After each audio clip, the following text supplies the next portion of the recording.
एक समय की बात है। एक गांव में एक किसान अपने बेटे के साथ रहता था। वह जीवन के कठिन से कठिन परिस्थिति में भी शांत और पॉजिटिव रहता और हमेशा यह कहता, जो होता है अच्छे के लिए होता है, बस ईश्वर पर विश्वास रखो। उसके पास एक घोड़ा भी था जिससे वह बहुत प्यार करता था और उस घोड़े को अपनी परिवार का सदस्य मानता था। एक दिन वह घोड़ा कहीं चला गया। किसान ने पूरे गांव में खोजा पर उसे घोड़ा कहीं नहीं मिला। सभी गांव वाले इकट्ठा होकर किसान के पास गए और दुख जताया और सभी ने किसान से कहा, घोड़ा खो गया, यह बहुत बुरा हुआ, आप बहुत बदकिस्मत हो। इस पर किसान ने कहा, भले ही मेरा घोड़ा खो गया है पर जो होता है अच्छे के लिए होता है, मुझे ईश्वर पर विश्वास है। गांव वालों को किसान की बात समझ नहीं आई और सब अपने अपने घर चले गए।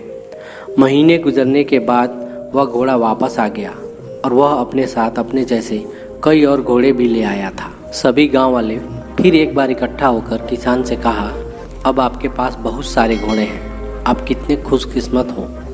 इस पर किसान ने कहा, भले ही अब मेरे पास बहुत सारे घोड़े हैं लेकिन मुझे कोई खुशी नहीं है, पर जो होता है अच्छे के लिए होता है, मुझे ईश्वर पर विश्वास है।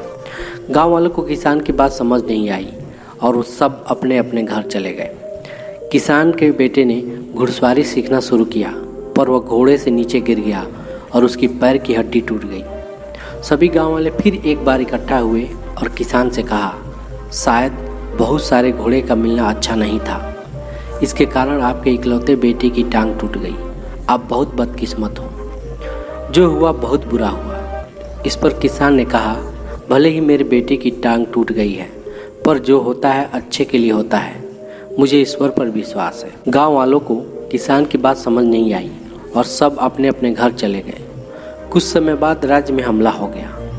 राज्य की सेना कम पड़ने लगी, इसलिए राज्य के सभी जवान लड़कों को सेना में भर्ती होना पड़ा, पर उस किसान का बेटा बच गया क्योंकि वह घायल था। सभी गांव वाले फिर इकट्ठा हुए और किसान से कहा, आपके बेटे की टांग टूट गई, इस कारण आपका बेटा युद्ध में जाने से बच गया, आप बहुत खुशकिस्मत हो। पर हम सब बहुत दुखी हैं क्योंकि हमारे बच्चों को युद्ध में जाना पड़ा। अब हमें नहीं पता वह वापस भी आएंगे या नहीं। हमने आपको जीवन के कठिन से कठिन परिस्थिति में भी शांत और पॉजिटिव रहते देखा है, आप ऐसा कैसे कर लेते हैं। यह सुनकर उस किसान ने कहा, हमेशा खुश, शांत और पॉजिटिव बने रहने के लिए दो चीज़ों का ज्ञान होना ज़रूरी है।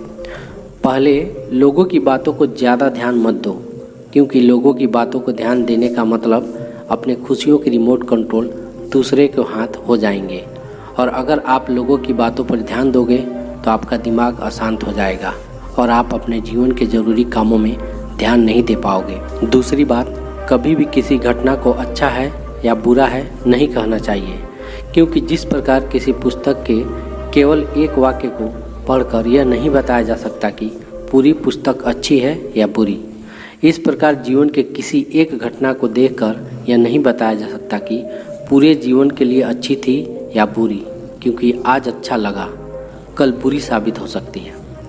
जैसा हमने इस कहानी में देखा था, जीवन आपके हाथों में नहीं है, आपके हाथ में केवल आपके कर्म हैं। अपने कर्म और विचारों को अच्छा रखो और घटनाओं को नियति के ऊपर छोड़ दो, क्योंकि जो होता है अच्छे के लिए होता है। ईश्वर पर विश्वास रखो। दोस्तों, ये स्टोरी आपको कैसी लगे हमें कमेंट्स बॉक्स में बताएं और चैनल पर नए हैं तो चैनल को सब्सक्राइब कर लीजिए, नोटिफिकेशन ऑल पे ज़रूर से क्लिक कर लीजिए। आप हमारे फेसबुक पेज को भी फॉलो कर सकते हैं जिसका लिंक हमने वीडियो के डिस्क्रिप्शन बॉक्स में दे दिया है।